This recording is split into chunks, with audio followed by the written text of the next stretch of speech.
Hello and welcome to End of the Line.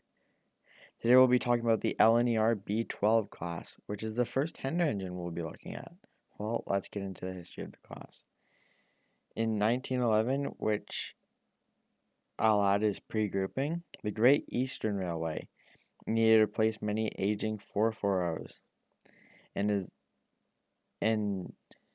therefore the Great Eastern Railway got S.D. Holden to design the S69 class. The S69 was a unique design, being an inside cylinder 460.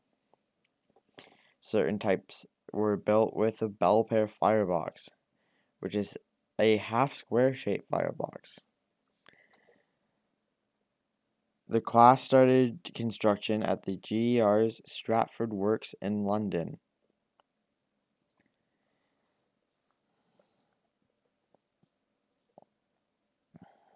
That was the original 51 class members.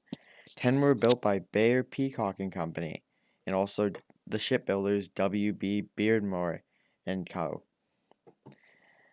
By 1923, grouping occurred, and the Great Eastern Railway was absorbed into the London and North Eastern Railway, also known as the LNER. And the class continued to be built until 1928 in the works that were just mentioned. The reason the building of the class was continued was because of the power shortage in the LNER, when the more modern B-17 460s were being developed to replace the aging class, and the cancellation of a 264, which is a very interesting wheel arrangement tank engine. Don't quote me on that. In 1932, a power shortage in Scotland meant that 25 of the 81 class members were sent over there.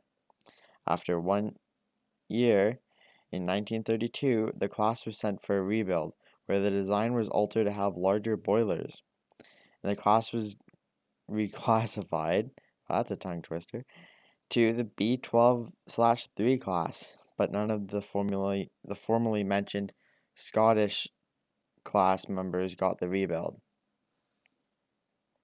But in 1941, the Scottish engines, which had some Belpaire fireboxes that were formerly mentioned, were converted to have rounded fireboxes as you see on screen.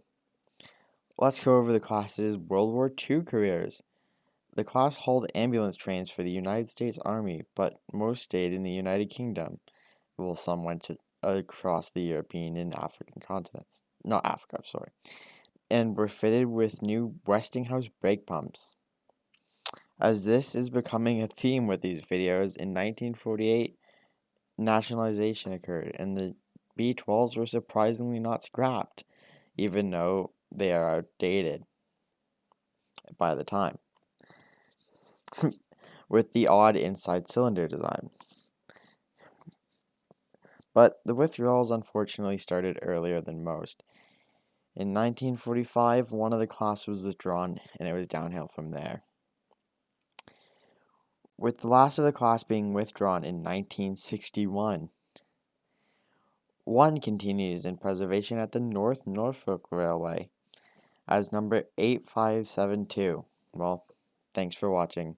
I put a lot of research and work into these videos, so it'd be great if you were to subscribe and just wait for the next week, as it will be our first narrow gauge video about the Talyllyn Railway in Wales.